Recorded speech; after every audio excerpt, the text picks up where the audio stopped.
السلام عليكم ورحمة الله وبركاته. الحمد لله رب العالمين والصلاة والسلام على رسوله محمد وآله وأصحابه أجمعين أما بعد. প্রশংসা আল্লাহ সুবহানাহু ওয়া তাআলার জন্য। আলহামদুলিল্লাহ। দুরূদ এবং সালাম বর্ষিত হোক সর্বশেষ ও সর্বশ্রেষ্ঠ রাসূলের উপর সাল্লাল্লাহু আলাইহি ওয়াসাল্লাম। এখানে আজকের আলোচনার বিষয় আমাদের হচ্ছে কেন তারা আহলে হাদিস মসজিদ বা সালাফি মসজিদ মাদ্রাসাগুলো ভাঙছে, কেন ভাঙছে। তো তারা কি মনে করে যে আহলে হাদিস মসজিদ বা মাদ্রাসাগুলো ফিতনা সৃষ্টি করছে, নাকি তাদের যে নিয়ম পদ্ধতি তার উপর কোনো চাপ সৃষ্টি করছে, নাকি তাদের কবর পূজা মাজার পূজা বা তাদের যেই মানহাজ রয়েছে বা তাদের যে মাযহাব রয়েছে সেই মাযহাবের সাথে না মিল হওয়ার কারণে তারা এটা করছে। আহলে হাদিস মসজিদ মাদ্রাসা কেন ভাঙবে তারা? আপনি যদি মনে করেন যে আহলে হাদিসরা সঠিক পথে নেই, তাহলে প্রমাণ পেশ করেন। আপনি সঠিক পথে থাকলে আপনি তার প্রমাণ পেশ করেন যে না, আমরা সঠিক পথে আছি, আমাদেরটা সঠিক। আজ পর্যন্ত যতগুলো ডিবেট হয়েছে প্রত্যেকটা ডিবেটে আহলে হাদিসদের আমলই জয়লাভ করেছে। তারা যে আমলগুলো করে সেগুলোই বিজয় লাভ করেছে এবং দলিল প্রমাণ সহকারে দলিল প্রমাণ পেশ করা হয়েছে।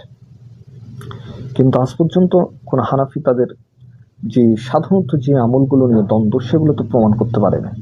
তবে মাসালাগতভাবে সাহাবীদের মধ্যেও অনেক মতভেদ ছিল, মতবিরোধ ছিল।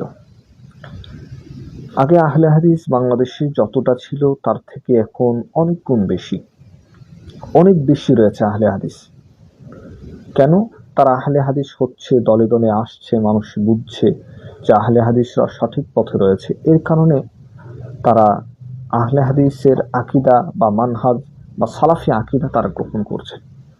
যেমন কিছুদিন আগে আমরা দেখলাম যে মুফতি মারুফ কাসেমি সাহেব যে সালাফি মানহাজ বা আহলে হাদিস হয়েছেন, সালাফি মানহাজ গ্রহণ করেছেন। তো তিনি এর আগে যে পোস্টগুলো দিতেন তার ফেসবুক আইডিতে, সেগুলো দেখা গিয়েছে যে আহলে হাদিসদের বিরুদ্ধে ছিল। সেগুলো আহলে হাদিসদেরকে সাপোর্ট করার জন্য নয়, বরঞ্চ তাদেরকে অ্যাভয়েড করার জন্য বা তাদের বিরোধিতা করার জন্য। নাসিরউদ্দিন আলবানীকে নিয়েও অনেক কথা বলেছিলেন, তো আমি তাকে ছোট করছি না। তো এখানে কথা হচ্ছে তিনি এরকম করার পরেও কিছুদিন আগে তিনি হানাফি ত্যাগ করে আহলে হাদিস হয়েছেন বা সালাফি মানহাজ গ্রহণ করেছেন। এটা কেন করেছেন? তিনি নিঃসন্দেহে আমরা মনে করি তিনি একজন জ্ঞানীগুণী মানুষ, তিনি মুফতি মাওলানা, তিনি একজন ভালো আলেম, এটা আমরা মনে করি। এবং তিনি যে জন্য সালাফি আকীদা গ্রহণ করেছেন তার একটা বড় কারণ হচ্ছে যে তিনি বুঝতে পেরেছেন যে না, দলিল ভিত্তিক আমল যদি থাকে তাহলে আহলে হাদিসদের মধ্যে রয়েছে, দলিল ভিত্তিক যদি আমল থাকে তাহলে আহলুল হাদিসদের মাঝেই রয়েছে, অতএব সেটাই গ্রহণ করা আমার জন্য উচিত হবে। কারণ রাসূলুল্লাহ সাল্লাল্লাহু আলাইহি ওয়াসাল্লাম 1450 বছর আগেই বিদায় হজের সময় বলেছিলেন যে তারাকতু ফীকুম আমরাইন লান তাদিল্লু মা তামাসসাকতুম বিহিমা কিতাবাল্লাহ ওয়া সুন্নাত নবী, যে আমি তোমাদের মাঝে দুইটা জিনিস রেখে যাচ্ছি, এই দুইটা জিনিসকে যতদিন তোমরা আঁকড়ে ধরবে ততদিন তোমরা পথভ্রষ্ট হবে না। এক, কিতাবাল্লাহ ওয়া সুন্নাত নবী, আল্লাহ তাআলার কিতাব কোরআনুল কারীম, এবং দ্বিতীয়টি হচ্ছে রাসূলের সুন্নাহ বা হাদিস। এই দুইটিকে তোমরা যত মজবুতভাবে আঁকড়ে ধরবে সঠিক পথে তোমরা তত বেশি থাকবে। তাহলে আমরা তো আহলে হাদিসরা তো সবসময় কোরআন এবং সুন্নাহকে মেনে চলার চেষ্টা করে, কোরআন সুন্নাহর দাওয়াত দেয়। রাসূলের কথা অনুযায়ী তোমরা এই দুইটাকে শক্তভাবে মজবুতভাবে আঁকড়ে ধরো। আপনি আহলে হাদিস মসজিদ মাদ্রাসা ভেঙে কি বোঝাতে চাচ্ছেন? যে আপনি বড় কিছু করছেন, আপনার মানহাজের বিরুদ্ধে যাওয়ার কারণে, মতের অমিল হওয়ার কারণে আপনি কি মনে করছেন যে তাদের একটা মসজিদ ভেঙে দিলাম আর কোনো মসজিদ হবে না, বা একটা মসজিদ ভেঙে দিলে একটা মসজিদ কমে গেল? ওই মসজিদ ভেঙেছেন, ইনশাআল্লাহ ওই মসজিদও তৈরি হবে। যেমন আমরা গত প্রায় শনিবারে মনে হয় যে মৌলভীবাজারে একটা মসজিদকে ভাঙা হয়েছে। এর আগেও আমরা 7 মাস আগে দেখেছিলাম ব্রাহ্মণবাড়িয়ার একটি মসজিদ ভাঙ্গা হয়েছে। এছাড়াও ময়মনসিংহ, ফরিদপুর, বিভিন্ন জায়গায় যে মসজিদগুলো ভাঙ্গা হচ্ছে, কেন ভাঙছে তারা? এরকম হাজারো অনেক ঘটনা ঘটছে। অনেকের একটা কথা যে আহলে হাদিসরা হচ্ছে ফিতনাবাজ, তারা ফিতনা সৃষ্টি করে। তো ফিতনা কে সৃষ্টি করে চলুন দেখি আমরা। মনে করেন যে আহলে হাদিস সন্তানেরা দোয়া করে না, সলাতের পরে মোনাজাত করে না, সলাতের পরে ফরজ সালাতের পরে সম্মিলিতভাবে মোনাজাত তারা করে না। এই জন্য অনেকেই বলে থাকে এরা ফিতনাবাজ। তো আমি দোয়া করব না করব সেটা আমার এক ব্যক্তিগত ব্যাপার। আমি দোয়া করব না করব সেটা আমার ব্যক্তিগত ব্যাপার, কিন্তু দোয়া না করার কারণে আমরা হয়ে যাচ্ছি ফিতনাবাজ। কিন্তু যারা দোয়া করি না এই জন্য তারা যে মসজিদ থেকে বের করে দিচ্ছে, জোরে আমিল না বলার কারণে মারধর করছে, মসজিদ আলাদা করতে বাধ্য করছে, তারা ফিতনাবাজ নয়, এটা তারা বোঝাতে চাচ্ছে। আমরা তো মসজিদে গিয়ে কোনোদিন কাউকে চিৎকার করে বলি না শোনো নামাজের পরে সম্মিলিত মোনাজাত করা যাবে না, কেউ করবা না, এটা আমরা বলি? এভাবে আমরা ফিতনা সৃষ্টি করি? আমরা তো করি না। আমি নামাজ পড়ি, আমি সম্মিলিতভাবে মোনাজাত করি না। পারলে আমি মানুষকে বোঝাই যে না এটা করা যাবে না, এটা রাসূলের পদ্ধতি নাই, রাসূলুল্লাহ সাল্লাল্লাহু আলাইহি সাল্লাম তার 63 বছরে কোনোদিন করেননি, এটা আমরা তাদেরকে বলি। কিন্তু আমরা কি ফিতনা সৃষ্টি করি? আমি পায়ের সাথে পা মিল করার কারণে, জোরে আমিল বলার কারণে, মোনাজাত না করার কারণে আপনি মসজিদ থেকে বের করে দেন, তাহলে ফিতনাবাজ কে হলো? আপনি বের করে দিচ্ছেন, মসজিদ থেকে আপনি বের করছেন। আপনার বের করার কারণে আহলে হাদিসদের আলাদা মসজিদ তৈরি করতে হচ্ছে আপনাদের কারণে। তাহলে ফিতনা কে সৃষ্টি করলো? আমরা কি কখনো, যখন আমরা মনে করেন বিভিন্ন জায়গায় যে হানাফি মসজিদগুলো আছে আগে থেকে, তাদের সাথে নামাজ পড়তো আহলে হাদিস সন্তানরা, পরবর্তীতে যখন এই দ্বন্দ্বগুলোর কারণে তারা মসজিদে যেতে দিচ্ছে না বা মারধর করছে, বিভিন্ন কথা বলছে, তখন আহলে হাদিসদের আলাদা পৃথক মসজিদ করতে হচ্ছে। এর আগে তো করে নাই তারা। কেন করেন না? তখন প্রয়োজন হয়নি, তখন প্রয়োজন হয়নি।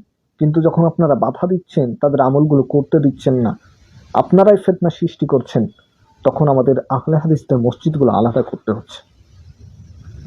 আপনি কি মনে করেন যে আহলে হাদিসদের একটা মসজিদ ভেঙে দিলে আর কোনো মসজিদ তৈরি হবে না, আর কোনো মাদ্রাসা তৈরি হবে না, বা আহলে হাদিসদের নাম গন্ধ সবকিছু মিটে যাবে?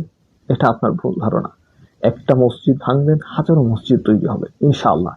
আর সেই দিন বেশি দূরে নেই, যেই দিন পুরো বাংলাদেশে শুধু আহলুল হাদিসদের জয়গান ইনশাআল্লাহ থাকবে।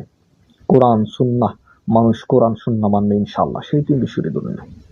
মানুষ যারা আহলে হাদিস হয়, আপনি দেখবেন যে অনেক মানুষ তারা বলেন যে আমরা আহলে হাদিসদের বিরোধিতা করতে করতে করতে এক সময় বুঝতে পারলাম না এরাই সঠিক, তখন আমরা আহলে হাদিস হলাম।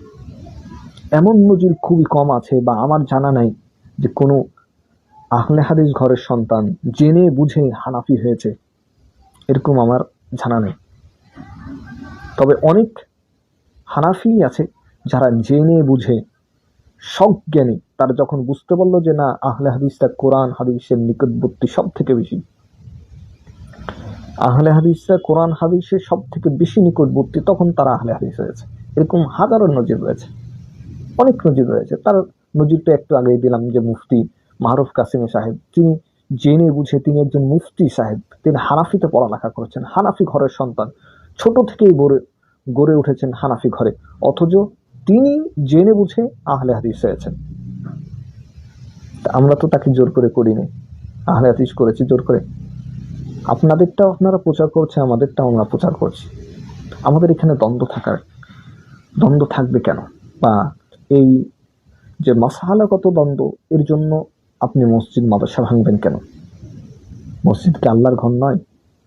কোন আহলে হাদিসরা কোনোদিন বাধা দিয়েছে হানাফিদেরকে যে না মসজিদে আসবে না, মসজিদে আসা যাবে না, হানাফিদের এখানে মসজিদ চলবে না, এরকম বলেছে?